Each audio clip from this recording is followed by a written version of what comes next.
Des cris de douleur et des larmes en un point finir retentissent lorsque les portes de la morgue de l'hôpital de Nilon s'ouvrent pour accueillir la dépouille de Florazé. Des membres de sa famille, ses collègues d'Equinox Télévision et Radio, amis et nombreux fans ont fait le déplacement pour rendre un ultime hommage à Blacky, son surnom concocté par ses nombreux fans, en référence à son concept Black Attitude. Difficile pour l'assistance de contenir son émotion face à la dureté du sort imposé par la vie.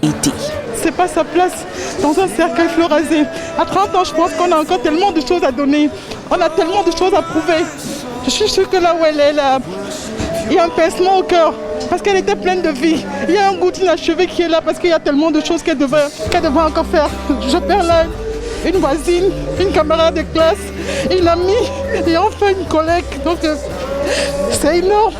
Va et repose en paix, Florazé. Assou Gazé, Christelle Flora, de son vrai nom, est l'une des figures marquantes du paysage audiovisuel camerounais. Grâce à son concept Black Attitude, qui avait pour but de lutter contre la dépimentation, a réussi à se frayer une place de choix dans cet univers. Son combat et son œuvre résonnent fort dans les esprits. Mais je garde le souvenir d'une collaboratrice, d'une collègue merveilleuse, très talentueuse, dévouée à la tâche. Et comme vous le savez mieux que moi, nous avons appris la nouvelle fatalement. Personne n'y croyait et aujourd'hui on a la conviction que ce qu'on pensait c'est ça. Donc Florazé, on a bossé pendant plus de 3 années sur un même programme. Je te connais, ça fait 10 ans. Je suis toute tuile là maintenant. Je comprends ce que c'est que la vie finalement, vanité des vanités. Accessible et toujours joyeuse, avec ce sourire tel une marque déposée qu'on ne verra plus jamais. Florazé laisse ainsi une famille sans voix et inconsolable. À la sortie de la morgue de l'hôpital de Nilon, une marée humaine. Le cortège funèbre prendra la route pour le domicile familial au quartier Lorbaba, au milieu d'une foule consternée. Des fans font la procession, tous veulent accompagner la icône, même s'ils refusent de croire. Au domicile familial, les collègues de la défunte et les responsables du groupe Equinox, menés par son président-directeur général Séverin Tchunke, rendent un dernier hommage à Florazé.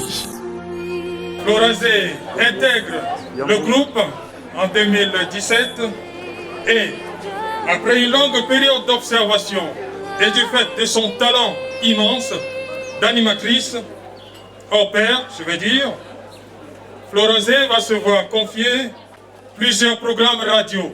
Florazé a également montré ses qualités d'animatrice télévision hors pair. Flora marque définitivement le paysage audiovisuel camerounais par ses envolées lyriques.